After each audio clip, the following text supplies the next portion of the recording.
शुक्लाम्बरधरं विष्णुं शशिवर्णं चतुर्भुजं प्रसन्नवदनं ध्यायेत् सर्वविघ्नोपशान्तये व्यासं वसिष्ठनप्तारं शक्तेः पौत्रमकल्मषम्। తాకట్లో ఉన్న మీ బంగారాన్ని విడిపించి ఆ రోజు ఆన్లైన్ రేటుకి కొంటాం. Sharma gold company. पराशरात्मजं वन्दे सुकतातं तपोनिधिं व्यासाय विष्णुरूपाय व्यासरूपाय विष्णवे नमो वै ब्रह्मनिधये वासिष्ठाय नमो नमः। अविकाराय शुद्धाय नित्याय परमात्मने सदैकरूपरूपाय विष्णवे सर्वजिष्णवे यस्य स्मरणमात्रेण जन्म संसारबन्धनात् विमुच्यते नमस्तस्मै विष्णवे प्रभविष्णवे। ॐ नमो विष्णवे प्रभविष्णवे। श्रीवैशम्पायन उवाच श्रुत्वा धर्मानशेषेण पावनानि च सर्वशः युधिष्ठिरः शान्तनवं पुनरेवाभ्यभाषत। युधिष्ठिर उवाच किमेकं दैवतं लोके किं वाप्येकं परायणम् स्तुवन्तः कं कमर्चन्तः प्राप्नुयुर्मानवाः शुभम्। को धर्मः सर्वधर्माणां भवतः परमो मतः किं जपन्मुच्यते जन्तुर्जन्म संसारबन्धनात्। श्रीभीष्म उवाच जगत्प्रभुं देवदेवमनन्तं पुरुषोत्तमं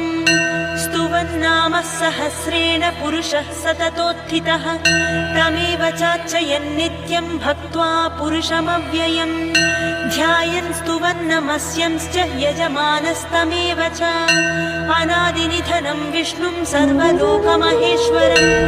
लोकाध्यक्षं स्तुवन्नित्यं सर्वदुःखातिको भवेत्। ब्रह्मण्यं सर्वधर्मज्ञं लोकानां कीर्तिवर्धनं लोकनाथं महद्भूतं सर्वभूतभवोद्भवम्। येष मे सर्वधर्माणां धर्मोऽधिकतमो मतः यद्भक्त्वा पुण्डरीकाक्षं स्तवैरर्चेन्नरः सदा। परमं यो महत्तेजः परमं यो महत्तपः परमं यो महद्ब्रह्म परमं यः परायणम् पवित्राणां पवित्रं यो मङ्गलानां च मङ्गलम्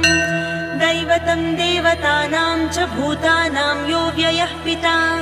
यतः सर्वाणि भूतानि भवन्त्यादियुगागमे यस्मिंश्च प्रलयं यान्ति पुनरेव युगाक्षये तस्य लोकप्रधानस्य जगन्नाथस्य भूपते विष्णोर्नाम सहस्रं मे शृणु पापभयापहम्। यानि नामानि गौणानि विख्यातानि महात्मनः ऋषिभिः परिगीतानि तानि वक्ष्यामि भूतये। ऋषिर्नाम्नां सहस्रस्य वेदव्यासो महामुनिः छन्दो अनुष्टुप् तथा देवो भगवान् देवकीसुतः अमृतांशोद्भवो बीजं शक्तिर्देवकी नन्दनः त्रिसामा हृदयं तस्य शान्त्यर्थे विनियुज्यते। विष्णुं जिष्णुं महाविष्णुं प्रभविष्णुं महेश्वरम् अनेकरूपदैत्यान्तं नमामि पुरुषोत्तमम्। अस्य श्रीविष्णोर्दिव्यसहस्रनामस्तोत्रमहामन्त्रस्य श्रीवेदव्यासो भगवान् ऋषिः अनुष्टुप् छन्दः श्रीमहाविष्णुः परमात्मा श्रीमन्नारायणो देवता अमृतांशोद्भवो भानुरिति बीजम् देवकी नन्दनः स्रष्टेति शक्तिः उद्भवक्षोभणो देव इति परमो मन्त्रः शङ्खभृन्नन्दकी चक्रीति कीलकम् शाङ्गधन्वा गदाधर इत्यस्त्रम् रथाङ्गपाणिरक्षोभ्य इति नेत्रम् त्रिसामासामगः सामेति कवचम् आनन्दं परब्रह्मेति योनिः ऋतुः सुदर्शनः काल इति दिग्बन्धः श्रीविश्वरूप इति ध्यानम् श्रीमहाविष्णुप्रीत्यर्थे सहस्रनाम जपे विनियोगः। ध्यानम् क्षीरोदन्मत्प्रदेशे शुचिमणिविलसत्सैकते मौक्तिकानां माला क्लप्तासनस्थस्फटिकमणिनिभैर्मौक्तिकैर्मण्डिताङ्गः शुभ्रैर दभ्रैरदभ्रैः उपरि विरचितैः मुक्तपीयूषवर्षैः आनन्देन पुनीयातरिणलिनगदा शङ्खपाणिर्मुकुन्दः भूपादौ यस्य नाभिः व्यदसुरनिलः चन्द्रसूर्यौ च नेत्रे कर्णावासाशिरोध्यौ मुखमपि दहनो यस्य वास्तेयमब्धिः अन्तस्थं यस्य विश्वं सुरनरखगो भोगि गन्धर्वदैत्यैः चित्रं रम्यते तं त्रिभुवनवपुषं विष्णुमीशं नमामि। ॐ नमो भगवते वासुदेवाय। शान्ताकारं भुजगशयनं पद्मनाभं सुरेशं विश्वाधारं गगनसदृशं मेघवर्णं शुभाङ्गं लक्ष्मीकान्तं कमलनयनं योगिहृद्यानगम्यं वन्दे विष्णुं भवभयहरं सर्वलोकैकनाथम् मेघश्यामं पीतकौसेयवासं श्रीवत्साङ्गं कौस्तुभोभासिताङ्गम् पुण्योपेतं पुण्डरीकायताक्षं विष्णुं वन्दे सर्वलोकैकनाथम् नमः समस्तभूतानाम् आदिभूताय भूभृते अनेकरूपरूपाय विष्णवे प्रभविष्णवे सशङ्खचक्रं सकिरीटकुण्डलं सपीतवस्त्रं सरसीरुहेक्षणम् सहारवक्षस्थलशोभिकौस्तुभं नमामि विष्णुं शिरसा चतुर्भुजम् छायायां पारिजातस्य हेमसिंहासनोपरि असीनमम्बुदश्याममायताक्षमलङ्कृतम् चन्द्राननं चतुर्बाहुं श्रीवत्साङ्कितवक्षसं रुक्मिणी सत्यभामाभ्यां सहितं कृष्णमाश्रये। हरिः ओम्। विश्वं विष्णुर्वषट्कारो भूतभव्यभवत्प्रभुः भूतकृद्भूतभृद्भावो भूतात्मा भूतभावनः भूतात्मा परमात्मा च मुक्तानां परमागतिः अव्ययः पुरुषः साक्षी क्षेत्रज्ञोऽक्षर एव च योगो योगविदां नेता प्रधानपुरुषेश्वरः नारसिंहवपुः श्रीमान् केशवः पुरुषोत्तमः सर्वशिवस्थाणुर्भूताधिर्निधिरव्ययः सम्भवो भावनो भर्ता प्रभव प्रभुरीश्वरः स्वयंभू शम्भुरादित्यः पुष्कराक्षो महास्वनः अनादिनिधनो धाता विधाता धातुरुत्तमः अप्रमेयो हृषीकेश पद्मनाभो मरप्रभुः विश्वकर्मा मनुस्त्वष्टा स्थविष्ठस्थविरो ध्रुवः अग्राह्य शाश्वतो कृष्णो लोहिताक्ष प्रदर्दनः प्रभूतस्त्रिककुम्भाम पवित्रं मङ्गलं परम् ईशानः प्राणदः प्राणो ज्येष्ठः श्रेष्ठः प्रजापतिः हिरण्यगर्भो भूगर्भो माधवो मधुसूदनः ईश्वरो विक्रमी धन्वी मेधावी विक्रमक्रमः अनुत्तमो दुरादर्श कृतज्ञ कृतिरात्मवान् सुरेशः शरणं जन्म विश्वरेता प्रजाभवः अहः संवत्सरो व्यालः प्रत्ययः सर्वदर्शनः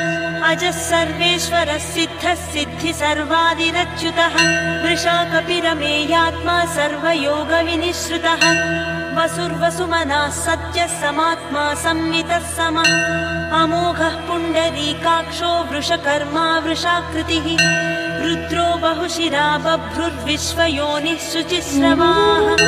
अमृतः शाश्वतस्थाणुर्वरारोहो महातपाः सर्वगः सर्वविद्भानुर्विश्वक्सेनो जनार्दनः वेदो वेदविदव्यङ्गो वेदाङ्गो वेदवित्कविः लोकाध्यक्षः सुराध्यक्षो धर्माध्यक्षः कृताकृतः चतुरात्मा चतुर्व्यूहश्चतुर्दंष्ट्रश्चतुर्भुजः भ्राजिष्णुर्भोजनं भोक्ता सहिष्णुर्जगदादिजः अनघो विजयो जेता विश्वयोनिः पुनर्वसुः उपेन्द्रो वामनः प्रांशुरमोघः शुचिरूर्जितः अतीन्द्रः सङ्ग्रहः सर्गो धृतात्मा नियमो यमः वेद्यो वैद्यः सदा योगी वीरः माधवो मधुः अतीन्द्रियो महामायो महोत्साहो महाबलः महाबुद्धिर्महावीर्यो महाशक्तिर्महाद्युतिः अनिर्देश्य वपुः श्रीमानमेयात्मा महाधृतृक् महेश्वासो महीभर्ता श्रीनिवासः सताङ्गतिः अनिरुद्धः सुरानन्दो गोविन्दो गोविदाम्पतिः मरीचिर्दमनोहंसः सुपर्णो भुजगोत्तमः हिरण्यनाभः सुतपा पद्मनाभः प्रजापतिः अमृत्युः सर्वधृक्सिंहः सन्धाता सन्धिमान् स्थिरः अजो दुर्मर्शनः शास्ता विश्रुतात्मा सुरारिः गुरुर्गुरुतमो धाम सत्यः सत्यपराक्रमः निमिषो निमिषस्रग्वी वाचस्पतिरुदारधीः अग्रणी ग्रामणी श्रीमान् न्यायो नेता समीरणः सहस्रमूर्धा विश्वात्मा सहस्राक्षः सहस्रपात् आवर्तनो निवृत्तात्मा संवृतः सम्प्रमर्दनः अहः संवर्तको वह्निरनिलो धरणीधरः सुप्रसादः प्रसन्नात्मा विश्वदृक् विश्वभुक् विभुः सत्कर्ता सत्कृतः साधुर्जह्निर्नारायणो नरः असङ्ख्येयो प्रमेयात्मा विशिष्टः शिष्टकृच्छुचिः सिद्धार्थः सिद्धसङ्कल्पः सिद्धिदः सिद्धिसाधनः वृषाही वृषभो विष्णुर्वृषपर्वा वृषोदरः वर्धनो वर्धमानश्च विविक्तः श्रुतिसागरः सुभुजो दुर्धरो वाग्मी महेन्द्रो वसुदो वसुः नैकरूपो बृहद्रूपः सिपिविष्टप्रकाशनः ओजस्तेजोद्युतिधरः प्रकाशात्मा प्रतापनः बुधस्पष्टाक्षरो मन्त्रश्चन्द्रांशुर्भास्करद्युतिः अमृतांशोद्भवो भानुः शशबिन्दुः सुरेश्वरः औषधं जगतः सेतुः सत्यधर्मपराक्रमः भूतभव्यभवन्नाथः पवनः पावनो नलः कामः कामकृत्कान्तः कामः कामप्रदः प्रभुः युगादिकृद्युगावर्तो नैकमायो महाशनः अदृश्यो व्यक्तरूपस्य सहस्रजिदनन्तजित् इष्टो विशिष्टः शिष्टेष्टः शिखण्डी नहुषो वृषः क्रोधः क्रोधकृत्कर्ता विश्वबाहुर्महीधरः अच्युतः प्रथितः प्राणः प्राणदो वासवानुजः अपां निधिरधिष्ठानम् अप्रमत्तः प्रतिष्ठितः स्कन्दः स्कन्दधरो धुर्यो वरदो वायुवाहनः वासुदेवो बृहद्भानुरादिदेवः पुरन्धरः अशोकस्तारणस्तारः शूरः सौरिर्जनेश्वरः अनुकूलश्च तावर्तः पद्मी पद्मनिभेक्षणः पद्मनाभोरविन्दाक्षः पद्मगर्भः शरीरभृत् महर्धिर्रुद्धो वृद्धात्मा महाक्षो गरुडध्वजः अतुलः शरभो भीमः समयज्ञो हविर्हरिः सर्वलक्षणलक्षण्यो लक्ष्मीवान् समितिञ्जयः विक्षरो रोहितो मार्गो हेतुर्दामोदरः सहः महीधरो महाभागो वेगवानमिताशनः उद्भवक्षोणभो देवः श्रीगर्भः परमेश्वरः करणं कारणं कर्ता विकर्ता गहनो गुहः व्यवसायो व्यवस्थानः संस्थानस्थानदो ध्रुवः परद्धिः परमस्पष्टः तुष्टः पुष्टः सुभीक्षणः रामो विरामो विरजो मार्गो नेयो नयो नयः वीरः शक्तिमतां श्रेष्ठो धर्मो धर्मविदुत्तमः वैकुण्ठः पुरुषः प्राणः प्राणदः प्रणवः पृथुः हिरण्यगर्भः शत्रुघ्नो व्याप्तो वायुरधोक्षजः ऋतुः सुदर्शनः कालः परमेष्ठी परिग्रहः उग्रः संवत्सरो दक्षो विश्रामो विश्वदक्षिणः विस्तारस्थावरस्थाणुः प्रमाणं बीजमव्ययम् अर्थोऽनर्थो महाकोशो महाभोगो महाधनः अनिर्विण्णः स्थविष्ठो भूधर्मो यूपो महामखः नक्षत्रनेमिर्नक्षत्री क्षमः क्षामः समीहनः यज्ञयुज्यो महेज्यश्च क्रतुः सत्रं सताङ्गतिः सर्वदर्शी विमुक्तात्मा सर्वज्ञो ज्ञानमुत्तमम् सुव्रतः सुमुखः सूक्ष्मः सुघोषः सुखदः सुहृत् मनोहरो जितक्रोधो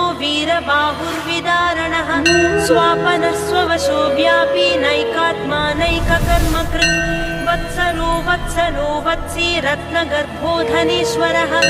धर्मगुप्धर्मकृद्धर्मी सदक्षरमनक्षरम् गभस्तिनेमी सत्त्वस्थः सिंहो भूतमहेश्वरः आदिदेवो महादेवो देवेशो देवभृद्गुरुः उत्तरो गोपतिर्गोप्ता ज्ञानगम्यः पुरातनः शरीरभूतभृद्भोक्ता कपीन्द्रो भूरि दक्षिणः सोमपो मृतपः सोमः पुरुजित्पुरुसत्तमः विनयोजयः सत्यसन्धो दाशार्हः सात्वतां पतिः जीवो विनयितो साक्षी मुकुन्दोमितविक्रमः अम्भोनिधिरनन्तात्मा महोदधिशयोऽन्तकः अजो महार्हः स्वाभाव्यो जितामित्रः प्रमोदनः आनन्दो नन्दनो नन्दः सत्यधर्मात्रिविक्रमः महर्षिः कपिलाचार्यः कृतज्ञो मेदिनीपतिः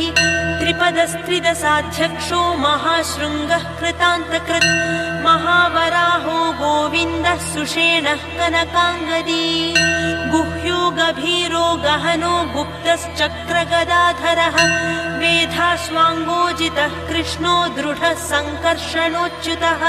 वरुणो वारुणो वृक्षः पुष्कराक्षो महामनाः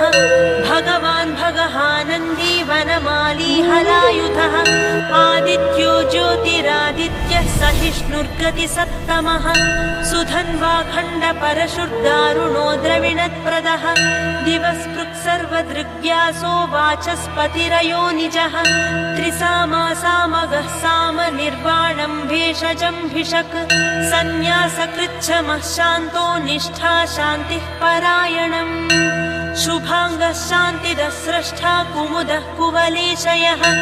गोहितो गोपतिर्गोप्ता वृषभाक्षो वृषप्रियः अनिवर्ती निवृत्तात्मा संक्षेप्ताक्षेमकृच्छिवः श्रीवत्सवक्षा श्रीवासः श्रीपतिः श्रीमताम्बरः श्रीधः श्रीशः श्रीनिवासः श्रीनिधिः श्रीविभावनः श्रीधरः श्रीकरः श्रेयः श्रीमान् लोकत्रयाश्रयः स्वक्षस्वङ्गः शतानन्दो नन्दिर्ज्योतिर्गणेश्वरः विजितात्मा विधेयात्मा सत्कीर्तिश्छिन्न संशयः उदीर्णः सर्वतश्चक्षुरनीशः शाश्वतस्थिरः भूषयो भूषणो भूतिर्विशोकः शोकनाशनः अर्चिष्मानर्चितः कुम्भो विशुद्धात्मा विशोधनः अनिरुद्धो प्रतिरथः प्रद्युम्नोमितविक्रमः कालनेमिनिहावीरः शौरिः शूरजनेश्वरः त्रिलोकात्मा त्रिलोकेशः केशवः केशिहा हरिः कामदेवः कामपालः कामीकान्तः कृतागमः अनिर्देश्य वपुर्विष्णुर्वीरोऽनन्तो धनञ्जयः ब्रह्मण्यो ब्रह्मकृत् ब्रह्मा ब्रह्म ब्रह्मविवर्धनः ब्रह्मविद् ब्राह्मणो ब्रह्मी ब्रह्मज्ञो ब्राह्मणप्रियः महाक्रमो महाकर्मा महातेजा महोरगः महाक्रतुर्महायज्वा महायज्ञो महाहविः स्तव्यस्तव्यप्रियस्तोत्रं स्तुतिस्तोतारणप्रियः पूर्णः पूरयिता पुण्यः पुण्यकीर्तिरनामयः मनोजवस्तीर्थकरो वसुरेता वसुप्रदः वसुप्रदो वासुदेवो वसुर्वसुमनाहविः सद्गतिः सत्कृतिः सत्ता सद्भूतिः सत्परायणः शूरसेनो यदुश्रेष्ठः सन्निवासः सुयामुनः भूतावासो वासुदेवः सर्वासु निलयो नलः दर्पः दर्पदो दृप्तो दुर्धरोधा पराजितः विश्वमूर्तिर्महामूर्तिर्दीप्तमूर्तिरमूर्तिमान् अनेकमूर्तिरव्यक्तः शतमूर्तिः शताननः एकोनैकः सवः कः किं यत्तत्पदमनुत्तमम् लोकबन्धुर्लोकनाथो माधवो भक्तवत्सलः सुवर्णवर्णो हेमाङ्गो वराङ्गश्चन्दनाङ्गदी वीरः विषमः शून्यो घृता क्षीरचलश्चलः अमानी मानदो मान्यो लोकस्वामी त्रिलोकधृक् सुमेधा मेधजो धन्यः सत्यमेधाधराधरः तेजो वृषोद्युतिधरः सर्वशस्त्रभृताम्बरः प्रग्रहो निग्रहो व्यग्रो नैकशृङ्गो गदाग्रजः चतुर्मूर्तिश्चतुर्बाहुश्चतुर्व्यूहश्चतुर्गतिः चतुरात्मा चतुर्भावश्चतुर्वेदविदेकपात् समावर्तो निवृत्तात्मा दुर्जयो दुरतिक्रमः दुर्लभो दुर्गमो दुर्गो दुरावासो दुरारिहा शुभाङ्गो लोकसारङ्गः सुतन्तुस्तन्तुवर्धनः इन्द्रकर्मा महाकर्मा कृतकर्मा कृतागमः उद्भवः सुन्दरः सुन्दो रत्ननाभः सुलोचनः अर्को वाजसनः शृङ्गी जयन्तः सर्वविजयी सुवर्णबिन्दुरक्षोभ्यः सर्ववागीश्वरेश्वरः महाह्रदो महागर्तो महाभूतो महानिधिः कुमुदः कुन्दरः कुन्दः पर्जन्यः पावनोऽनिलः अमृताशोऽमृतवपुः सर्वज्ञः सर्वतोमुखः सुलभः सुव्रतः सिद्धशत्रुजिच्छत्रुतापनः न्यग्रोधोदुम्बरो स्वत्थच्चाणूरान्ध्रनिषोदनः सहस्रार्चिः सप्तजिह्वा सप्तेधा सप्तवाहनः अमूर्तिरनघोचिन्त्यो भयकृद्भयनाशनः अणुबृहत्कृशस्थूलो गुणभृन्निर्गुणो महान् अधृतस्वधृतस्वास्यः प्राग्वंशो वंशवर्धनः भारभृत्कथितो योगी योगीशः सर्वकामदः आश्रमश्रमणः क्षामः सुपर्णो वायुवाहनः धनुर्धरो धनुर्वेदो दण्डो दमयितादमः अपराजितः सर्वसहो नियन्ता नियमो यमः सत्त्ववान् सात्विकः सत्यः सत्यधर्मपरायणः अभिप्रायः प्रियार्होर्हः प्रियकृत्प्रीतिवर्धनः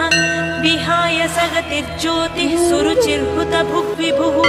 रविर्विरोचनः सूर्यः सविता रविलोचनः अनन्तो हुतभुग्भोक्ता सुखदो नैकजोऽग्रजः अनिर्विण्णः सदामर्षि लोकाधिष्ठानमद्भुतः सनातनतमः कपिलः कपिरव्ययः स्वस्तिदः स्वस्तिकृत् स्वस्ति स्वस्ति भुक् स्वस्ति दक्षिणः अरौद्रः कुण्डली चक्री विक्रम्योर्जितशासनः शब्दातिगः शब्दसः शिशिरः सर्वरीकरः अक्रूरः पेशलो दक्षो दक्षिणः क्षमिणाम्बरः विद्वत्तमो वीतभयः पुण्यश्रवणकीर्तनः उत्तारणो दुष्कृतिः पुण्यो दुःस्वप्ननाशनः वीरः रक्षणः सन्तो जीवनः पर्यवस्थितः अनन्तरूपोऽनन्तश्रीर्जितमन्युर्भयापहः चतुरश्रो गभीरात्मा विदिशो व्यादिशो दिशः अनादिर्भूर्भुवो लक्ष्मी सुवीरो रुचिराङ्गदः जननो जनजन्मादिर्भीमो भीमपराक्रमः आधारनिलयो धाता पुष्पहासप्रजागरः ऊर्ध्वगः सत्पथाचार प्राणदः प्रणवः पणः प्रमाणं प्राणनिलयः प्राणभृत् प्राणजीवनः तत्त्वं तत्त्वविदेकात्मा जन्म मृत्युजरातिगः भूर्भुवः स्वस्तरुस्तार सविता प्रपितामहः यज्ञो यज्ञपतिर्यज्वा यज्ञाङ्गो यज्ञवाहनः यज्ञभृत्यज्ञकृत्यज्ञे यज्ञभुक्यज्ञसाधनः यज्ञान्तकृत्यज्ञगुह्यमन्नमन्नादयेव च आत्मयोनिस्वयं जातो वैखानः सामगायनः देवकीनन्दनः स्रष्टा क्षितीशः पापनाशनः शङ्खभृन्नन्दकी चक्री शाङ्गधन्वा गदाधरः रथाङ्गपाणिरक्षोभ्यः सर्वप्रहरणायुधः सर्वप्रहरणायुध ॐ नमः इति वनमाली गदीशाङ्गी शङ्खी चक्री च नन्दकी श्रीमान्नारायणो विष्णुर्वासुदेवोऽभिरक्षतु वनमाली गदीशाङ्गी शङ्खी चक्री च नन्दकी श्रीमान्नारायणो विष्णुर्वासुदेवोऽभिरक्षतु इतीदं कीर्तनीयस्य केशवस्य महात्मनः नाम्नां सहस्रं दिव्यानामशेषेण प्रकीर्तितम् य इदं शृणुयान्नित्यं यच्छापि परिकीर्तयेत् नाशुभं प्राप्नुयात् किञ्चित् सोमुत्रेह च मानवः वेदान्तगो ब्राह्मणः स्यात् क्षत्रियो विजयी भवेत् वैश्यो धनसमृद्धः स्यात् शूद्रः सुखमवाप्नुयात् धर्मार्थी प्राप्नुयात् धर्मम् अर्थार्थी चार्थमाप्नुयात् कामानवाप्नुयात् कामी प्रजार्थी प्राप्नुयात् प्रजाम् भक्तिमान् यः सदोत्थाय शुचिस्तद्गतमानसः सहस्रं वासुदेवस्य नाम्नामेतत् प्रकीर्तयेत् यशः प्राप्नोति विपुलं ज्ञाति प्राधान्यमेव च अचलां श्रियमाप्नोति श्रेयः प्राप्नोत्यनुत्तमम् न भयं क्वचिदाप्नोति वीर्यं तेजश्च विन्दति भवत्यरोगो द्युतिमान् बलरूपगणान्वितः रोगार्तो मुच्यते रोगात् बद्धो मुच्येत बन्धनात् भयान्मुच्येत भीतस्तु मुच्येतापन्न आपदः दुर्गाण्यतितरत्यासु पुरुषः पुरुषोत्तमम् स्तुवन्नाम सहस्रेण नित्यं भक्तिसमन्वितः वासुदेवाश्रयो मर्त्यो वासुदेवपरायणः सर्वपापविशुद्धात्मा याति ब्रह्म सनातनम् न वासुदेव भक्तानामशुभं विद्यते क्वचित् जन्म मृत्युजरा व्याधि भयं नैवोपजायते इमं स्तवमधीयानः श्रद्धा भक्तिसमन्वितः यज्ञेतात्मा सुखक्षान्ति श्रीधृति स्मृतिकीर्तिभिः न क्रोधो न च मात्सर्यं न लोभो नाशुभामतिः भवन्ति कृतपुण्यानां भक्तानां पुरुषोत्तमे द्यौस चन्द्रार्कनक्षत्राखं दिशो भूर्महोदधिः वासुदेवस्य वीर्येण विधृतानि महात्मनः ससुरासुरगन्धर्वं स यक्षोरगराक्षसम् जगद्वसे वर्ततेदं कृष्णस्य सचराचरम्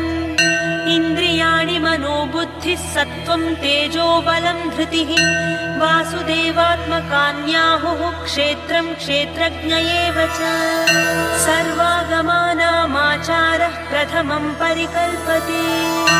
आचारप्रभवो धर्मो धर्मस्य प्रभुरच्युतः ऋषयः पितरो देवा महाभूतानि धातवः जङ्गमाजङ्गमं चेदं जगन्नारायणोद्भवम् योगो ज्ञानं तथा साख्यं विद्या शिल्पादिकर्म च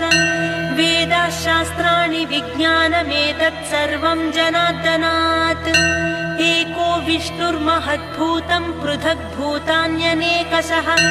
त्रीं लोकान् व्याप्य भूतात्मा भुङ्क्ते विश्वभुगव्ययः इमं स्तवं भगवतो विष्णोर्व्यासेन कीर्तितम् पठेद्य इच्छेत् पुरुषः श्रेयः प्राप्तुं सुखानि च विश्वेश्वरमजं देवं जगतः प्रभुमव्ययम् भजन्ति ये पुष्कराक्षं न ते यान्ति पराभवम् न ते यान्ति पराभवम् ॐ नमः इति अर्जुन उवाच पद्मपत्रविशालाक्ष पद्मनाभसुरोत्तमा भक्तानामनुरक्तानां त्राता भव जनार्दन श्रीभगवानुवाच यो मां नाम सहस्रेण स्तोतुमिच्छति पाण्डव सोऽहमेकेन श्लोकेन स्तुत एव न संशयः ॐ नमः इति व्यास उवाच वासनाद्वासुदेवस्य वासितं भुवनत्रयं सर्वभूतनिवासोऽसि वासुदेव नमोऽस्तु ते वासुदेव नमोऽस्तु ते ॐ नमः इति पार्वत्युवाच केनोपायेन लघुना विष्णोर्नाम सहस्रकम् पठ्यते पण्डितैर्नित्यं श्रोतुमिच्छाम्यहं प्रभो ईश्वर उवाच श्रीराम राम रामेति रमे रामे मनोरमे सहस्रनाम तत्तुल्यं राम नाम वरानने श्रीराम राम रामेति रमे रामे मनोरमे सहस्रनाम तत्तुल्यं श्रियं राम नाम वरानने राम नाम वरानन ॐ नम इति ब्रह्मोवाच नमोऽस्त्वनन्ताय सहस्रमूर्तये सहस्रपादाक्षि शिरोरुबाहवे सहस्रनाम्ने पुरुषाय शाश्वते सहस्रकोटियुगधारिणे नमः सहस्रकोटियुगधारिणे नमो नम इति सञ्जय उवाच यत्र योगेश्वरः कृष्णो यत्र पार्थो धनुर्धरः तत्र श्रीर्विजयो भूतिर्ध्रुवा नीतिर्मतिर्मम श्रीभगवानुवाच अनन्याश्चिन्तयन्तो मां ये जना पर्युपासते तेषां नित्याभियुक्तानां योगक्षेमं वहाम्यहम् परित्राणाय साधूनां विनाशाय च दुष्कृतां धर्म संस्थापनार्थाय सम्भवामि युगे युगे आर्ता विषण्णा शिथिलाश्च भीताः घोरेषु च व्याधिषु वर्तमानाः संकीर्त्य नारायण शब्दमात्रं विमुक्तदुःखा सुखिनो भवन्तु कायेन वाचा मनसेन्द्रियैर्वा बुद्ध्यात्मना वा प्रकृते स्वभावात् करोमि यद्यत् सकलं परस्मै नारायणायेति समर्पयामि।